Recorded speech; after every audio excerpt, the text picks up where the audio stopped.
In 2026, the United States federal government authorized a drastic upward revision in the legal manufacturing limits for a specific class of Schedule I psychedelics.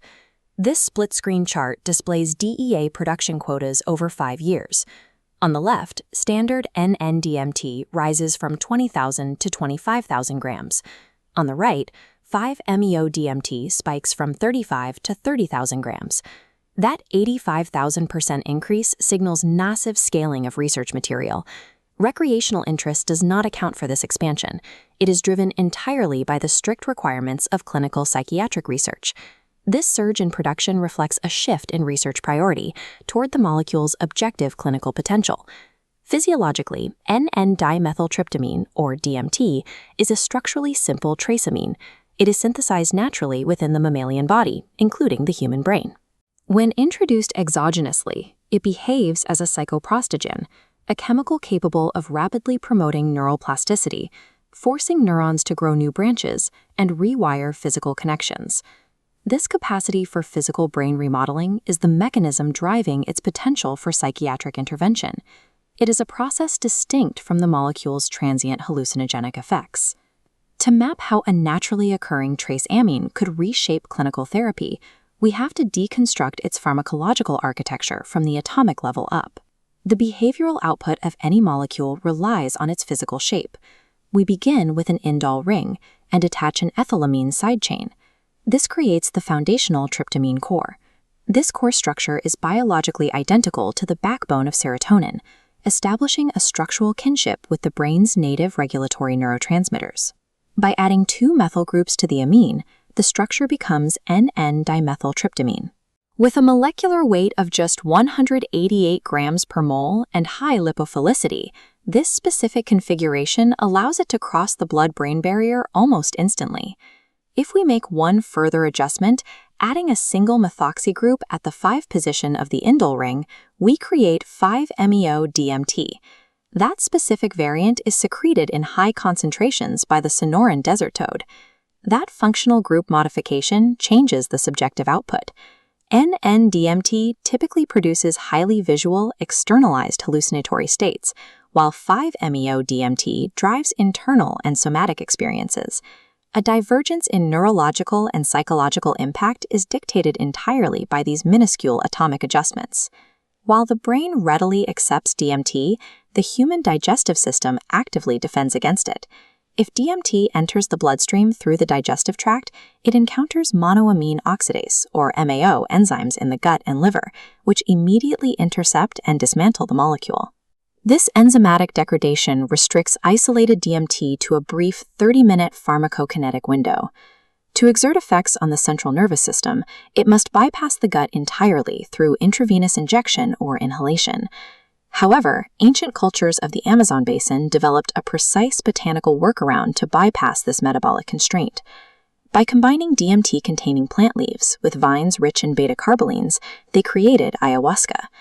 The beta-carbolines act as natural MAO inhibitors.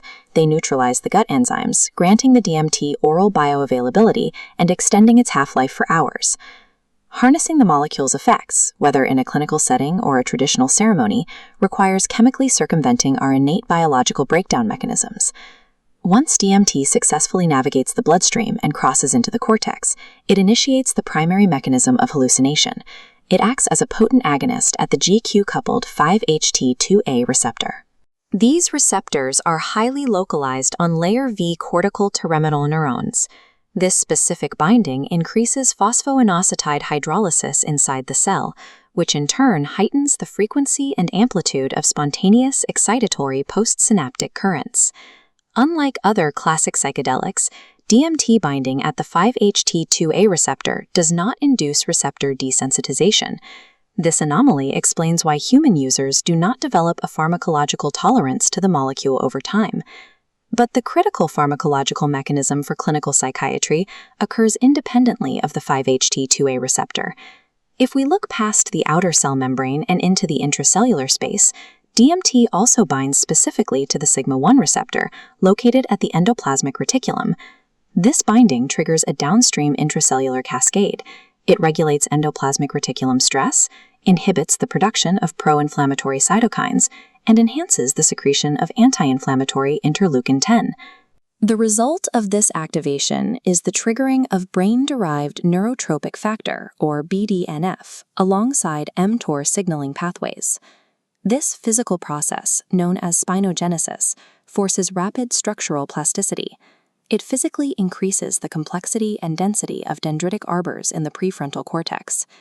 This structural remodeling of the brain allows DMT to act as a rapid-acting antidepressant, comparable in efficacy to clinical ketamine.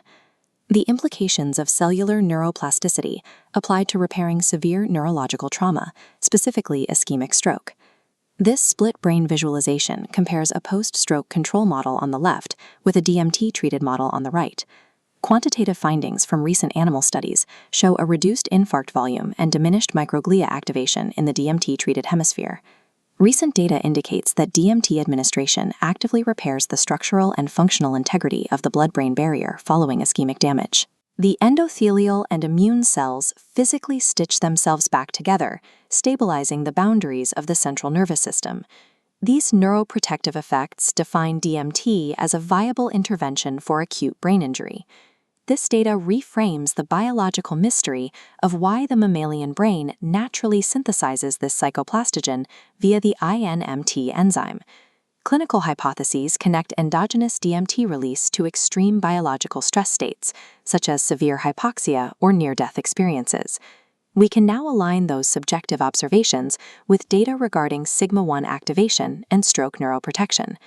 The synthesized theory suggests that stress-induced endogenous DMT release serves a conserved evolutionary role, promoting neuroprotection and facilitating fear extinction during severe trauma. This trace amine appears to be a dormant, highly active component of the brain's innate emergency repair system. We return to the scaling of DEA production quotas. The surge in federal allowances for DMT and 5-MeO-DMT is driven by a mechanistic, data-driven understanding of rapid neuroplasticity and anti-inflammatory action. The impact of the molecule lies in its pharmacological capacity to physically rebuild and protect mammalian neural networks.